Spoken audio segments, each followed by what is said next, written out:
hey there, Soundside Church. Pastor Aaron coming to you.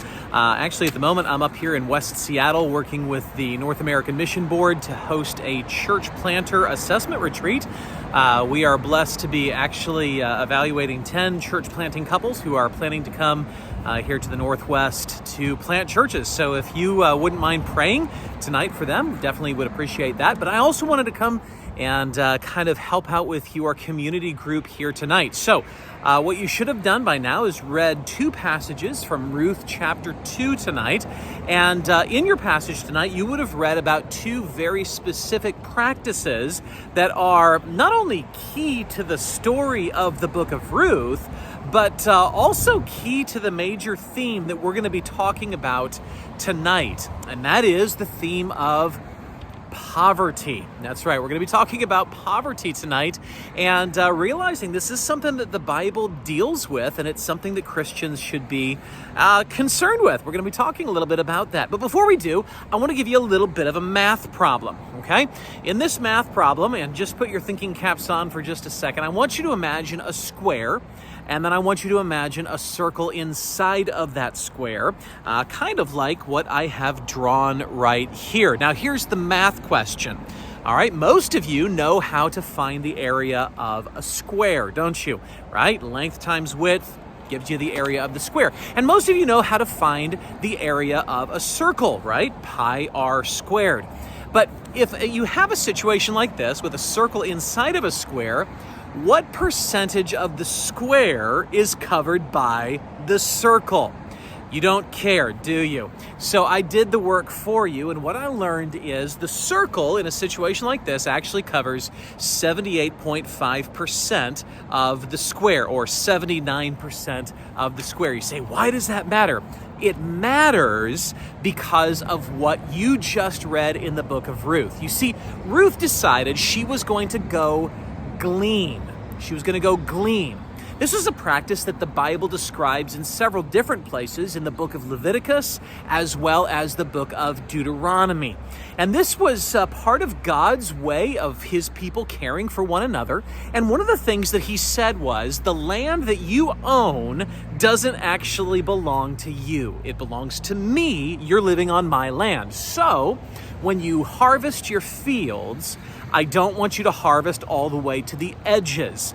Instead, you are going to leave some of your crops for the poor to come by and harvest. Furthermore, when you go through and harvest your fields, if you happen to drop anything, you are not to turn around, go back and pick it up. That is also for the poor to pick up. And it wasn't just the fields. God applied the same guidelines for their grapevines as well as their olive trees. You know, if you go through and harvest the olive tree and you didn't quite get all of them, and maybe some grew after you harvested or whatnot, or became ripe, well, guess what? The poor get to go through and take from that, whether it's the grapevine or the olive tree or your field.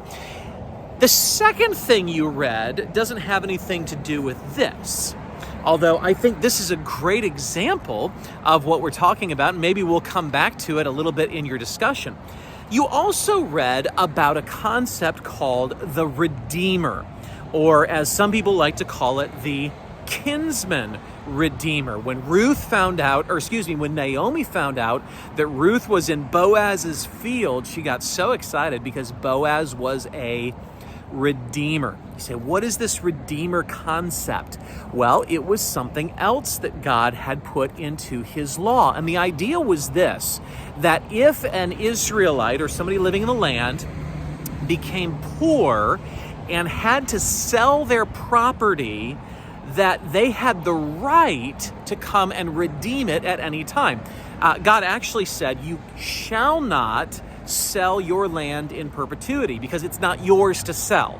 It's mine, and you cannot sell it off forever, which means that the person who originally, that it was allotted to by inheritance, always had the right of coming back to buy it.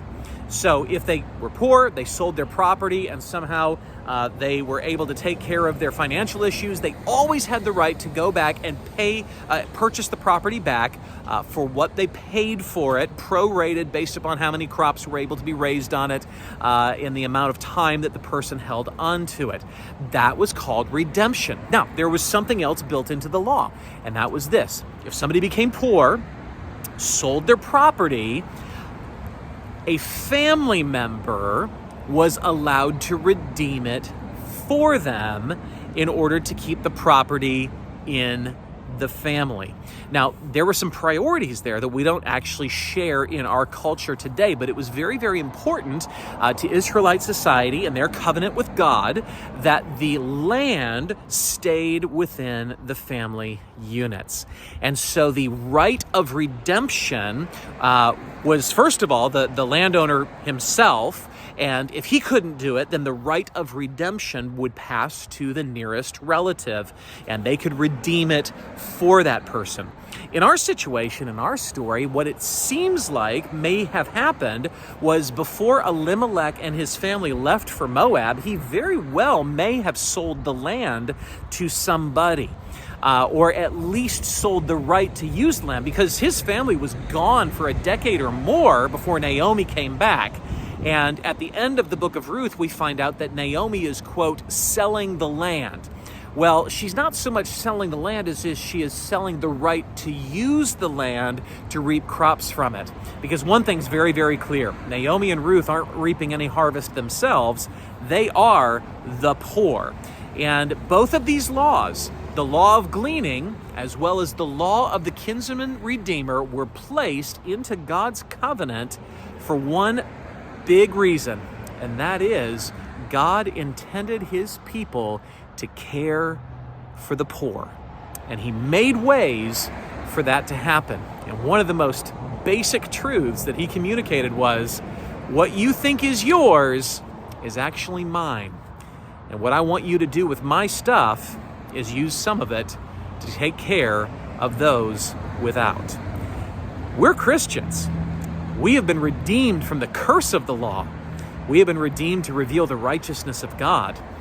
And we're going to look at some things here in our Bibles tonight from the story of Ruth and elsewhere that I think is going to open our eyes a little bit to what God intends for us to do with the poor among us. I'm praying for you as you look into the Word of God tonight, and may the Lord open our eyes and move our hearts to see how he would have us behave in the time that he has allotted to us.